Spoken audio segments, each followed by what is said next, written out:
మీ ఎలాంటి వ్యాపార ప్రకటనలకైనా వెంటనే మా ఛానల్ సంప్రదించండి. ప్రస్తుతం మనతో పాటు ప్రముఖ ఆధ్యాత్మికవేత్త, మంత్రతంత్ర జ్యోతిషులు, ఐకాన్ ఆస్ట్రాలజర్ గట్టుపల్లి సురేష్ బాబు గారు ఉన్నారు. గురుగారితో మాట్లాడదాం. నమస్కారం గురుగారు. జై శ్రీమన్నారాయణ. సో గురుగారు, మార్చి మాసం వృశ్చిక రాశి వాళ్ళకి ప్రత్యేకంగా ఈ మాసం ఎలా ఉండబోతుంది? గ్రహణం తాలూకు ఇంపాక్ట్ ఏ విధంగా ఉండబోతుంది? ఉగాదిని ఏ విధంగా పురస్కరించుకుంటే మంచి ఫలితాలు ఈ మాసం వాళ్ళకి ఉంటాయి అంటారు?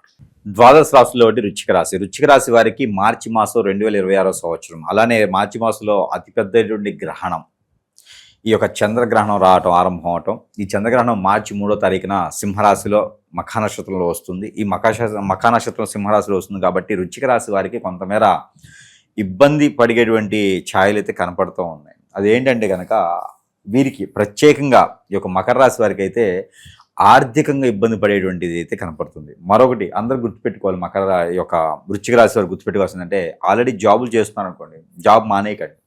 జాబ్ మానేస్తే మళ్ళీ దొరకడం కష్టం. ఈ యొక్క గ్రహణానికి సంబంధించినటువంటి ఇబ్బందులు ఎప్పటివరకు ఉన్నాయి, ఈ ఛాయ ఎప్పటివరకు ఉందంటే 30 రోజులు ఉంటుంది. అంటే ఏప్రిల్ 2-3 తారీఖుల వరకు కూడా ఈ ఇబ్బందులు కనిపిస్తూనే ఉంటాయి. కాబట్టి జాబు మానుకోకూడదు. ఉన్న జాబుని ఏదో విధంగా నెట్టుకుపోవాలి. కొత్త జాబ్ వచ్చేంత వరకు నెట్టుకుపోతూనే ఉండాలి, లేకపోతే చాలా ప్రమాదకరంగా ఉంటుంది. జాబు పోయేలానే ఉంటుంది, అలా గెలుకుతారు. వెనకున్న వాళ్ళు పైన ఉన్న వాళ్ళు అలాగా చేస్తారనమాట. కాబట్టి కొంచెం జాగ్రత్తగా ఉంటూ జాబ్ మానేయకూడదు. ఇది ముఖ్యంగా గుర్తుపెట్టుకోవాలి. అలాగ జాబ్ మానేసే విధంగా ఏదైనా ఉందనుకోండి, ఇది గ్రహణానికి సంబంధించింది. కాబట్టి జొన్నలు, ఉలవలు, కందులు, అలానే పచ్చ పెసలు, ఇవన్నీ కూడా పావుకులు చప్పు తీసుకొని, క్యాషనట్ కాజు ఉంటుంది కదా, కాజు కూడా పావుకిలో తీసుకొని, ఏదైనా పర్లెగ్గ గుండ బద్ద ఏదైనా తీసుకుని పావుకిలో. అలానే గురిగింజలు ఉంటాయి. ఈ గురిగింజలు ఏ కలర్లో ఉన్నదైనా సరే ఒక 5 గురిగింజలు తీసుకోవాలి. దానిలో ఈ లక్ష్మీ గవ్వలను ఉంటాయి చిన్నవి, అవి ఒక 5 తీసుకోవాలి. జాజికాయలు ఒక 2, ఇవన్నీ కూడా తీసుకొని ఒక వస్త్రంలో ముడుపు కట్టుకోవాలి. పారేడు నీటిలో కానీ పొదలుగా ఉన్న చెట్లలో కానీ వేసేయచ్చు. లేదంటే కనుక పంట భూములు ఉంటే ఇవి తీసుకెళ్ళి ఎక్కడైనా గుంతలో పెట్టేయచ్చు. లేదా రావి చెట్టు మొదట్లో గుంత తీసి కొంచెం యువతలకు గుంత తీసి దాంట్లో పెట్టేస్తే కనుక మన మీద ఉన్నటువంటి గ్రహణానికి సంబంధించిన దోషాలన్నీ కూడా కొంతమేర తొలగేటువంటి అది అవుతుంది. అప్పుడు జాబ్లో వెసులుబాటు కానీ ప్రమోషన్స్ కానీ వస్తాయి. జాబ్ తీసేటువంటి యోచన ఉండదు. విదేశయానం ఎవరైనా చేయాలనుకుంటే గ్రహణానికి సంబంధించినటువంటి ఆ యోగ్యత ఉంది కాబట్టి విదేశయానం చేయకపోవడం మంచిది. గ్రహణానికి సంబంధించినటువంటి అశుభ దృష్టి కనిపిస్తుంది. అందువల్ల ప్రయాణాలు కొంచెం జాగ్రత్తగా ఉండాలి వృశ్చిక రాశి వారు. అలానే ఆర్థికంగా కొంచెం ఇబ్బందులు ఉన్నాయి. ఆర్థికంగా కొంచెం ముందుకు వెళ్ళాలనుకుంటే కూడా దాని దగ్గర ప్రికాషన్స్ తీసుకోవాలి. బియ్యంతో చేసినటువంటి చక్కెర పొంగలి ఎక్కడైనా వినాయక స్వామి వారికి నైవేద్యం పెట్టుకుంటే ఆర్థికంగా ఆరోగ్యంగా 2 సమస్యలు కొంచెం తీరుతూ ఉంటాయి. ఇక యుగాది ఉంది. ఈ యుగాదికి కనుక ఎవరైతే వృశ్చిక రాశి వారు ఉన్నారో యుగాది రోజున వారు వారికి ఇష్టదైవానికి కులదైవానికి ఎవరైనా సరే పూజించేవారు ఉంటే కనుక అక్కడ వారు ఈ యొక్క లోధాన్ అని చెప్పేసి సాంబ్రాణి కడ్డీలు ఉంటాయి, అగరబత్తి లోధాన్ అని ఉంటుంది. అలాంటి అగరబత్తీలు అనేది వెలిగించుకోవాలి. అలానే గుగ్గిలము సాంబ్రాణి 2 కూడా కలగలుపుకొని దాంట్లో దాల్చిన చెక్క పౌడర్ కొంచెము, అలానే బిర్యానీ పత్త ఆకు దాంట్లో కొంచెం వేసుకోవాలి. ఇంగువ కొంచెం వేసేసి ఆ ధూపం వేయాలి. ఆ ధూపం వేస్తే ఇంట్లో ఉన్నటువంటి నెగిటివిటీ కాదు, వాస్తు ప్రకారం దోషం కాదు. అలానే చేతబడి హిప్నటిజం, బ్లాక్ మ్యాజిక్ లాంటివి ఏమైనా ఉంటే కూడా ఈ యుగాది నుంచి ఫ్రెష్గా బతికేదానికి మైండ్ మనసు అన్నీ మన కంట్రోల్లో ఉండేదానికి, మన కుదురుగా ఉండేదానికి అలాంటి పొగ అనేది షాపుల్లోనూ వ్యాపార సంస్థల్లోనూ అలానే ఇంట్లోనూ వేసుకుంటే చాలా మంచి జరుగుతుంది. మనుషులకు కూడా వేసుకోవచ్చు. దీనివలన వారికి అనేక రకాలైనటువంటి దోషాలన్నీ కూడా పటాపంచలేదానికి ఉంటుంది. కాబట్టి ఆ మేర ప్రయత్నం చేయొచ్చు. కొత్తగా ఎవరైనా వ్యాపారం చేయాలనుకున్నా, కొత్తగా ఎవరైనా బిజినెస్ కానీ ముందుకు వెళ్ళాలి, ఏదైనా జాబ్ కానీ చేయాలనుకుంటే కనుక వీళ్ళకి ఈవెంట్ ఆర్గనైజర్స్ ఉంటాయి. ఈవెంట్ ఆర్గనైజర్లో కానీ అలానే ఎక్స్పోర్ట్ ఇంపోర్ట్ మార్కెటింగ్ రంగాల్లో కానీ అలానే షేర్స్ మ్యూచువల్స్ లాంటివి ఇన్వెస్ట్ చేసుకోవడం చాలా మంచిది. పార్ట్నర్షిప్ వ్యాపారాలు పనికిరావు. అలానే వీరికి కళలు వస్తూ ఉంటాయి. కళలు రావడం కానివ్వండి, అలానే ఏదైనా నిద్ర పట్టకపోవడం కానివ్వండి ఉంటే కనుక బ్లడ్ సర్క్యులేషన్ ఆగిపోతే కనుక గసగసాలు ఉంటాయి. ఈ గసగసాలని లైట్గా వేపి పౌడర్ చేసుకొని నైట్ పూట హాట్ పాలల్లో కలుపుకొని తాగితే కనుక వీరికి నిద్ర వస్తుంది, బ్లడ్ సర్క్యులేషన్ కూడా బాగుంటుంది. కాబట్టి అలాంటి ప్రయత్నం చేయాలి. షుగర్ కూడా తగ్గుతుంది వీరికి. ఇలాంటివి చేసుకుంటే వీరికి సరిపోతుంది. అలానే వీరికి భార్యాభర్తల మధ్యన గొడవలు, భార్యాభర్తలు విడిపోవటం, పెళ్లి కాని పెళ్లి అయ్యేదానికైతే ఈ మార్చి మాసంలో కనపడట్లేదు. కాబట్టి ఏప్రిల్ 5 తర్వాత మాత్రమే వీరికి పెళ్లి యోగ్యత అనేది ఉంటుంది. 25 సంవత్సరాల తర్వాత 35 సంవత్సరాల లోపు వారికి అయితే పెళ్లి యోగ్యత ఉంది. మన అబ్బాయి మన అమ్మాయి అని అనిపించుకోవచ్చు కాబట్టి ఈ ప్రయత్నం చేయొచ్చు. అలానే మే మాసం 5వ తారీఖు తర్వాతనే పెళ్లి అనేది కనిపిస్తుంది. మన అబ్బాయి అని ఈ యొక్క మార్చి మాసంలో అనిపించుకోవచ్చు. ఇల్లు వాహన కొనుగోలు కానీ ఉన్నాయంటే కనుక మార్చి మాసంలో అడ్వాన్స్లు ఇవ్వచ్చు. ఎక్కడైనా మంచి ఇల్లు దొరికింది, మంచి స్థలం దొరికిందంటే కనుక ఈ మార్చిలో అడ్వాన్స్ ఇస్తే త్వరగా డబ్బులు అంది అది కూడా మనం సొంతం చేసుకునే దానికి ఉంటుంది. కాబట్టి మార్చిలో అలాంటి కొత్త సదవకాశాలు వీరికి లభ్యపడుతున్నాయి కాబట్టి ఆ మేర ప్రయత్నం చేయొచ్చు. ఇక భార్యాభర్తల మధ్య సంబంధాలు ఏ విధంగా ఉండబోతుంది గురుగారు? ఈ నరఘోష కావచ్చు, నరదిష్టి కావచ్చు, ఓవరాల్గా కుటుంబ వాతావరణం ఎలా ఉండబోతుంది? ఇకపోతే ఈ గ్రహణానికి సంబంధించినటువంటి ఇబ్బందులు ఆ భార్యాభర్తల మీద కూడా ఎక్కువగానే కనిపిస్తూ ఉన్నాయి. అందులోనూ ముఖ్యంగా ఈ యొక్క వృశ్చిక రాశి వారికి అనగానే గ్రహణానికి సంబంధించినటువంటి చెడు దృష్టి, అశుభ దృష్టి ఉంది కాబట్టి ఈ గ్రహణానికి సంబంధించినటువంటి ఈ యొక్క ఇబ్బందులని తొలగేదానికైతే దానం చేసుకోవాలి. ఆ దానం ముందుగా ఆల్రెడీ చెప్పాను, ఆ దానం చేసుకుంటే సరిపోతుంది.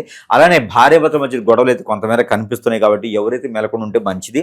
ఇక ఈ యొక్క వృశ్చిక రాశిలో పుట్టిన వారు భార్య అయినా భర్త అయినా మెదలకుండా ఉండాలి. ఏది జరిగినా మనకు సంబంధం లేదనుకుంటే కాకుండా అయినా సరే జరిగినది జరిగిపోయింది కదా అనేటప్పుడు మెదలకుండా ఉండాలి. ఎఫ్ఐఆర్స్ లాంటి పనికిరావు. వీళ్ళ కాలం మీద వీళ్ళు నిలబడడానికి ప్రయత్నం చేస్తారు. అందులోనూ ముఖ్యమైనటువంటి రంగాలు మెడికల్ షాప్స్, డయాగ్నోస్టిక్స్, హాస్పిటల్స్ లాంటి రంగాల్లో వీరికి చాలా అద్భుతంగా ఉంటుంది. కాబట్టి అలాంటి ప్రయత్నాలు కూడా చేసుకుంటే కనుక వీరికి మంచి కలిసి వస్తుంది.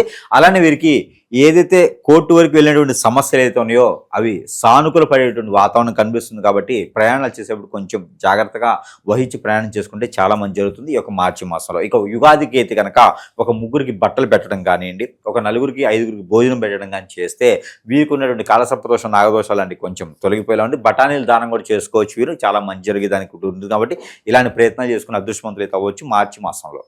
గురుగారు, ఈ నరఘోష, నరదిష్టి ఎక్కువగా ఉండటం, అలాగే శత్రువులు అధికంగా వాళ్ళ నుంచి ఇబ్బందులు ఎదురవడము, అలాగే బాగుపడుతుంటే ఎదుటివాడి చూపు కావచ్చు, ఆ దృష్టి కావచ్చు, సో ఎక్కువగా ఈ కుళ్ళు కుతంత్రాలతో వాళ్ళని ఏదో చెడు క్రియలు చేపించడము, ఈ చేతబడులు ఇలా చాలా వరకు జరుగుతూ ఉన్నాయి. అలాగే భార్యాభర్తలు అన్యోన్యంగా ఉన్న కాపురాల్లో నిప్పులు పోసి వాళ్ళ మీద ఆశపడో వాళ్ళ వైపు మన వైపు తిప్పుకోవాలని ఏదో ఒకటి క్రియలు చేస్తున్నారు. అష్టదిగ్బంధనం పాలైపోయి ఎటు వెళ్ళాలో తెలియని స్థితిలో చాలామంది ఉంటున్నారు. మరి దీనికి పరిష్కారం ఏంటి? ఖచ్చితంగా ఈ రోజుల్లో పరిస్థితి ఎలా మారిపోయిందంటే కనుక ఒకళ్ళ మీద ఒకరికి వ్యసనం, దోషం, విక్రోధం అంతా కూడా ఎట్లా ఉందంటే వీరు నాశనం అవ్వాలని తప్పితే మనవాడు బాగుండాలి, మన పిల్ల బాగుండాలి అనేది ఎక్కడ లేదండి. ఇప్పుడు అన్యోన్యంగా ఉండేటువంటి ఒక భార్యాభర్తలు ఉంటారు, పిల్లలు ఉంటారు, కొంచెం చక్కటి కుటుంబం, ఇద్దరు జాబులు చేసుకుంటూ బతుకుతూ ఉంటారు. వీరి మీద వేరే వారికి కన్నేయటం, వ్యసనం, ఇవన్నీ కూడా ఏంటంటే ఎందుకు చెప్తున్నా అంటే జాతకాల్లో ఉండవు. ఇప్పుడు సమాజంలో జరిగేటువంటి సంఘటనలు ఎలా ఉన్నాయి అంటే కనుక హిప్నాటిజం, బ్లాక్ మ్యాజిక్, వశీకరణం, చాతబడి, బాగలముఖి, భానుమతి, యక్షిని, స్పిరిట్, మందు పెట్టడం, మందు తీయటం, ఇలాంటివి ఎన్నో రకాల క్రియలు చేపించేటువంటి ప్రక్రియ చాలా నడుస్తూ ఉంది. ఎందుకంటే కనుక ఎదుటి వ్యక్తి సుఖంగా ఉంటే ఓర్చుకోలేకపోతాం. ఒక మంచి కుటుంబంలో ఉన్నటువంటి అబ్బాయి ఉన్నాడు అనుకోండి, ఎదురు లాగేద్దాము, అమ్మాయి ఉందనుకోండి లాగేద్దాము. ఇదే తత్వంతో ఏర్పడినటువంటి చెడు వ్యసనం. నైట్ నైటే కోటీశ్వరులు అవ్వాలి, నైట్ నైటే నేను అన్నీ సాధించుకోవాలి, ఎవరి దగ్గర ఓపిక ఉండట్లేదు. కాబట్టి వీళ్ళందరూ కూడా గమనించుకుంటూ ఉండాలి. మన పర్సనల్ విషయాలు ఉంటే కూడా ఎవరికి షేర్ చేయకూడదు. చాలా అంటే చాలా అన్యోన్యంగా ఉండాలంటే మనకు సంబంధించిన విషయాలు ఎవరి దగ్గరికి రానియకూడదు. ఫ్రెండ్స్ అని, కొలీగ్స్ అని అందరూ మంచి వాళ్ళు అయితే లేరండి. వ్యసనం పడేవారు, రంది పడేవాళ్ళు ఉన్నారు. వాళ్ళ వలన మనకి ఇబ్బంది కలగదు అని అనుకోవడానికి లేదు. ఏదో రోజున మనల్ని గ్రిప్ చేస్తున్నారు, ఇబ్బంది పడేటటువంటి యోచన ఉంది. అలాంటి వారు మన దగ్గరికి ఎన్నో వేల మంది కస్టమర్లు కొట్టుకుంటూ ఇబ్బంది పడుతూ వయసుతో సంబంధం లేకుండా, రిలేషన్స్తో సంబంధం లేకుండా ఎన్నో రకాల ఇబ్బంది పడేవారు ఉన్నారండి. తల్లిదండ్రులు, పిల్లలు ఉన్నారు, పిల్లలు ఏమైపోతున్నారో తెలియట్లేదు. గారాభంగా పెంచుకున్నటువంటి ఆడపిల్లలు ఉన్నారు, ఎవరో ఏదో వచ్చి తీసుకెళ్ళిపోతూ ఉన్నారు. ఇలాంటి వాళ్ళు తల్లిదండ్రులు పెట్టినటువంటి ఘోష అది చెప్పలేటువంటి పరిస్థితిలో ఉన్నారు ఈ రోజున. దయచేసి ప్రతి ఒక్కరు కూడా జాతకాల్లో కనపడవు. ప్రతి ఒక్కరు అనుకుంటారు ఇవన్నీ జాతకాల్లో ఉంటాయని. జాతకాల్లో ఉండవండి. ఇది వేరే క్రియ, ఇది వేరే లోకం, ఇది మనకి పూర్తిగా నాశనం అయిపోయిన తర్వాత కూడా తెలియదు. కాబట్టి ప్రతి ఒక్కరు కూడా భార్యాభర్తలండి, భార్యాభర్తల మధ్యన ఉండేటువంటి భావం కావచ్చు, స్వభావం కావచ్చు, ఎంత కొట్టుకున్నా ఎంత తిట్టుకున్నా సాయంత్రం ఒకరిగా ఉంటారు. అలా లేకుండా విడాకులు, ఎఫ్ఐఆర్స్ ఇలాంటి చాలా ఉన్నాయండి. ఇలాంటి కేసెస్ వల్లనే ఎన్నో రకాల జీవితాలు నాశనం అయిపోతూ ఉన్నాయి.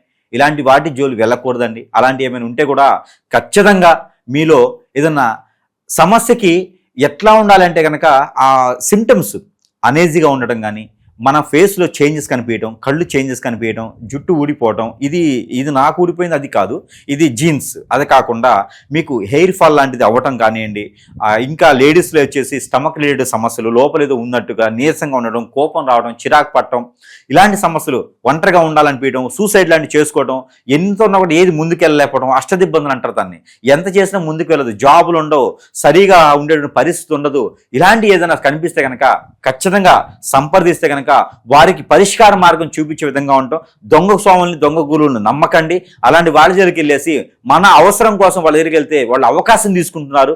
అలాంటివి కూడా మనం గమనించుకుంటూ ఉండాలి. అలాంటివి చేసుకుంటే కనుక ఖచ్చితంగా ఇబ్బంది పడేటుంది. కాబట్టి ఎవరికైనా కావాలి, ఇలాంటి సమస్య ఉంది అని కనుక పరిష్కార మార్గం చూపించేందుకు సిద్ధంగా ఉన్నాం. కాబట్టి ఆ విధంగా ఎవరికైనా కావాలంటే సంప్రదించేదానికైతే చూడండి. ఓకే, ఇక విశేషంగా ఎలాంటి పరిహారాలు విశేషంగా చేసుకుంటే ఈ నెల వీళ్ళకి కలిసి వస్తుంటారు?